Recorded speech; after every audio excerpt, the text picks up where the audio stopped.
بہترین ٹیچر اس نے ہمیں اور آپ کو دیا جناب محمد رسول اللہ صلی اللہ علیہ وسلم کی شکل میں۔ انسان جب اس دنیا میں آتا ہے تو اپنے ساتھ بہت سی چیزوں کو لے کر آتا ہے۔ ماں کے پیٹ سے جب بچہ باہر آتا ہے تو اپنے ساتھ بہت سی چیزوں کو لے کر آتا ہے۔ اس کے پاس ہاتھ بھی ہوتے ہیں، اس کے پاس پیر بھی ہوتے ہیں، اس کے پاس آنکھ بھی ہوتی ہے، اس کے پاس کان بھی ہوتا ہے، اس کے پاس دھڑکنے والا دل بھی ہوتا ہے، اس کے پاس دماغ بھی ہوتا ہے۔ اور یہ ساری چیزیں باہر آنے کے بعد نہیں بنتی ہیں۔ ہاتھ، پیر، آنکھ، ناک، کان، دل، دماغ، یہ ساری چیزیں اللہ رب العالمین ماں کے پیٹ کے اندر ہی اس بچے کی بنا دیتا ہے۔ بچہ جب باہر آتا ہے تو یہ جو اعضاء، باڈی، جسم کے جو پارٹس ہیں، اس کی نشو و نما کے لیے، اس کو دھیرے دھیرے پروان چڑھانے کے لیے جن چیزوں کی ضرورت پڑتی ہے وہ ان چیزوں کو دنیا میں موجود پاتا ہے۔ یہ بہت بڑی نعمت ہے اللہ رب العالمین کی۔ دنیا میں اس نے آنکھ کھولی، لیکن آنکھ کھولنے کے بعد جو زندگی وہ دنیا میں لے کر آیا ہے، اس زندگی کو برقرار رکھنے کے لیے اس کو سب سے زیادہ ہوا کی ضرورت ہے، آکسیجن کی ضرورت ہے۔ تو آپ دیکھ لیجئے بچے کے دنیا میں آنے سے پہلے ہی اللہ رب العالمین نے اس آکسیجن کو، اس ہوا کو وافر مقدار میں پیدا کر دیا۔ ہم اور آپ بھی آکسیجن کے بغیر زندہ نہیں رہ سکتے۔ آپ اس اجلاس میں بیٹھے ہیں، یہاں آپ کو آکسیجن مل رہی ہے۔ یہاں سے جب آپ گھر جائیں گے تب بھی آپ کو آکسیجن ملے گی۔ جب آپ اپنا روم بند کر لیں گے اور سوئیں گے تب بھی آپ کو آکسیجن ملے گی۔ اگر آپ ہوائی جہاز میں سفر کریں گے تب بھی آپ کو آکسیجن ملے گی۔ آکسیجن کے بنا آپ زندہ نہیں رہ سکتے۔ اور یہ آکسیجن تو اللہ رب العالمین نے اس بچے کو ماں کے پیٹ میں بھی دیا ہے، ورنہ یہ بچہ 9 مہینے کے بعد پرورش پا کر باہر نہیں آتا۔ اللہ رب العالمین نے اس بچے کو بھی ماں کے پیٹ کے اندر آکسیجن پہنچایا۔ ہوا وافر مقدار میں، کثیر مقدار میں اللہ رب العالمین نے پیدا کی۔ پانی دنیا میں آنے سے پہلے، آنکھ کھولنے سے پہلے پانی وافر مقدار میں۔ غذا، فوڈ، کھانا، سرسبز و شاداب ہریالی اور کھیتیاں اور ان سے پیدا ہونے والا اناج ایک وافر مقدار میں اللہ رب العالمین نے اس دنیا کے اندر پیدا کیا۔ اب آپ اندازہ لگا سکتے ہیں کہ یہ اللہ کی دی ہوئی نعمتیں ہیں، اور ان نعمتوں میں سب سے بڑی نعمت یہ ہے کہ خود ایک انسان کی زندگی۔ ذرا سوچئے اور تھوڑی دیر کے لیے سوچئے، جب آپ دسترخوان پر بیٹھتے ہیں اور کھانا کھانے کے لیے بیٹھتے ہیں تو اس دسترخوان پر کھانے پینے کی رکھی ہوئی چیز میں سے کوئی ایک چیز آپ اٹھا کر دیکھ لیجئے، کیا وہ آپ نے بنائی ہے؟ مثلاً آپ روٹی کھاتے ہیں تو کیا اس روٹی جو گیہوں سے بنی ہے، کیا وہ گیہوں انسان نے بنایا ہے؟ کیا آرٹیفیشیل گیہوں پیدا ہو سکتا ہے؟ یا گیہوں جس کھیت کے اندر پیدا ہوا ہے وہ کھیت انسان نے بنایا ہے؟ اس آٹے کو جس پانی میں گوندھا گیا ہے، کیا وہ پانی انسان نے پیدا کیا ہے؟ سائنس پر آپ کتنی بھی فخر کر لیں، آج کی موجودہ ٹیکنالوجی پر کتنا بھی گرو کر لیں، لیکن حقیقت یہ ہے کہ سارے سائنٹسٹ مل کر ایک گیہوں یا چاول کا دانہ اگر بنانا چاہیں تو نہیں بنا سکتے ہیں۔ یہ ہے حقیقت، یہ ہے اوریجنلٹی، یہ ہے فیکٹ، یہ ہے سچائی۔ ایک گیہوں کا دانہ اور ایک چاول بھی کوئی سائنٹسٹ نہیں بنا سکتا۔ تو انسان کو جو زندگی ملی ہے وہ سب سے بڑی نعمت ہے، لیکن اس زندگی کو گزارا کیسے جائے؟ معاف کیجئے گا، زندگی تو اللہ نے دے دی، تو اس زندگی کو گزارنے کا طریقہ بھی ہمیں اور آپ کو معلوم ہونا چاہیے۔ اسی طریقے سے اللہ رب العالمین نے ہمیں اور آپ کو اس دنیا کے اندر پیدا کیا، اس نے ہمیں اور آپ کو زندگی بخشی، زندگی ایک نعمت اس نے ہمیں اور آپ کو عطا فرمائی، اور ہمیں دھیرے دھیرے پروان چڑھایا، بالغ کیا۔ آج عمر ہماری 20 سال 22 سال 25 سال ہو گئی، اس نے کہا دنیا میں جا رہے ہو، دنیا میں اپنی زندگی گزارو، لیکن اس نے دنیا میں زندگی گزارنے کے ایک اصول بتا دیے، ایک ضابطے بتا دیے، تمہیں یہ کھانا ہے، یہ پینا ہے، ایسے چلنا ہے، ایسے بیٹھنا ہے، ایسے شادی اور بیاہ کرنا ہے، اپنے بچوں کی تربیت اس طرح کرنا ہے، اپنی بیوی کے ساتھ اس طرح رہنا ہے، اپنے بچوں کو یہ پڑھانا ہے، یہ نہیں پڑھانا ہے، یہ کاروبار کرنا ہے، یہ کاروبار نہیں کرنا ہے، یہ حلال ہے، یہ حرام ہے، ایسا کرو گے تو تمہاری زندگی کامیاب ہوگی اور ایسا کرو گے تو تمہاری زندگی ناکام ہو جائے گی۔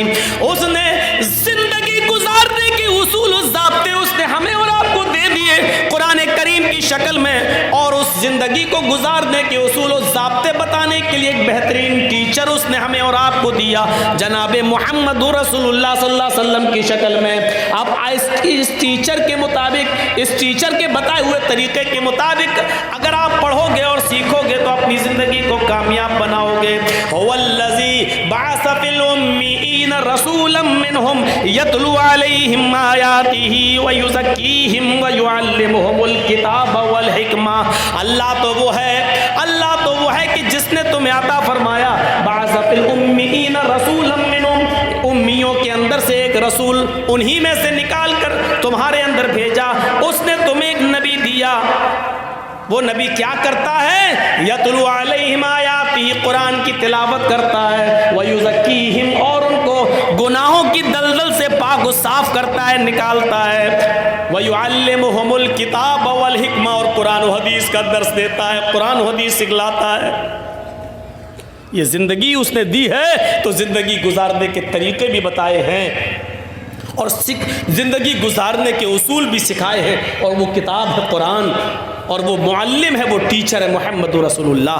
اب ہر آدمی غور کرے، اگر اس نے زندگی جو ہماری اور آپ کی ہے، اگر اس زندگی کو زندگی دینے والے کے اصول پر اور اس کے بتائے ہوئے طریقے پر اگر ہم گزار رہے ہیں تب تو ہماری زندگی کامیاب ہے، اور اگر ہم نے اس کے بتائے ہوئے اصول پر اگر ہم نے زندگی نہیں گزاری تو جس طریقے سے بندوق ہماری ہونے کے باوجود ہماری جان جا سکتی ہے، سوئفٹ اور فارچونر گاڑی ہماری ہونے کے باوجود چلانا نہیں جانتے، ہمارے لیے وبال جان بن سکتی ہے، اسی طریقے سے اگر ہم نے سکھانے والے رب العالمین کی مرضی کے مطابق اگر زندگی نہیں گزاری تو یہی زندگی ہمارے لیے باعث عذاب جہنم بن سکتی ہے، ہمارے لیے گناہ بن سکتی ہے، ہمارے لیے مصیبت بن سکتی ہے۔